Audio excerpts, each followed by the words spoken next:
की रस्ता असा कसा नरेगातून झाला. ते रस्ता तर नरेगातून झालेला नाही, पण त्याची नुसती सरपंचानं मंजुरी घेऊन ठेवली होती. आणि ती मंजुरी शेतकऱ्यासाठी घेतली होती, ती पवनचक्की कंपनीच्या वाहनासाठी नाही घेतली होती.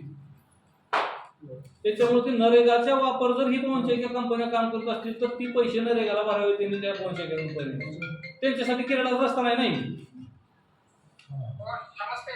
नमस्ते प्रेसला बोर्ड होतं चालू आहे. ठीक आहे.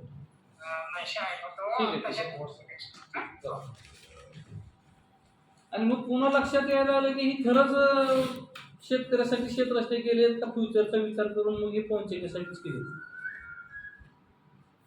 त्यांच्याकडे त्याचा अर्थ इकडची द्या त्यांना त्या लोकांकडे ह्या याद्या गेल्या त्याचा अर्थ आपण काय समजायचा. या इकडे या. शेतकऱ्याचं नाव पुढं करून मग पवनचक्कीसाठी पुढचं भविष्य फ्युचर बघून करून ठेवलं तर काय असा संशय यायला लागला मला. आता कोणी अजून कोणता शेतकऱ्याच करायला का. माझा एक प्रश्न असा आहे, दयानंद भाऊ पाटील सर्वे नंबर 36 खड्डा नंबर 36 टाटाचा प्लॅन आहे. त्याला जाण्यासाठी रस्ताच नाही. पॉईंट नंबर मी माझा स्वतःचा मालकीचा रस्ता माझ्या दुसऱ्या गाड्या जाण्यासाठी आपला रस्ता वैवाट सोडून बनवला आहे. वैवाट बाजूलाच आहे. तिच्यावर खडक टाकून त्यांनी प्लॅन बनवून खड्डा नंबर 36 रस्ता तयार केला. मी आता बंदच ठेवले.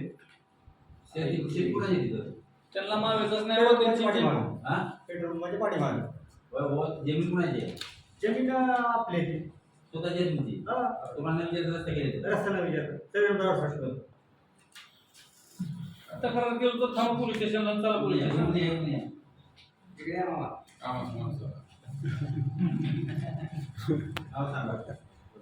माझं नाव दयानंद भाऊ पाटील. वाटलं असं ही प्रकार पोलिसांनी थांबवा आणि ज्या ज्या यंत्रणा ह्याच्यामध्ये सहभागी आहेत किंवा शेतकऱ्याची ज्यांनी आता लूट केली आहे त्यांचे सगळ्याचे प्रॉब्लेम सॉल्व्ह करावेत. अन्यथा येत्या 8 दिवसात हे प्रॉब्लेम सॉल्व्ह केले नाहीत तर महाराष्ट्र नवनिर्माण सेनेच्या वतीनं या कंपनीचे दलाल आणि जी बी कोणी शेतकऱ्याकडे त्याचा प्रतिनिधी येईल त्याच्या तोंडाला काळापासून त्याची देण काढण्यात येईल त्या भागामध्ये. विचारल्यावर ते म्हणजे नकाशावर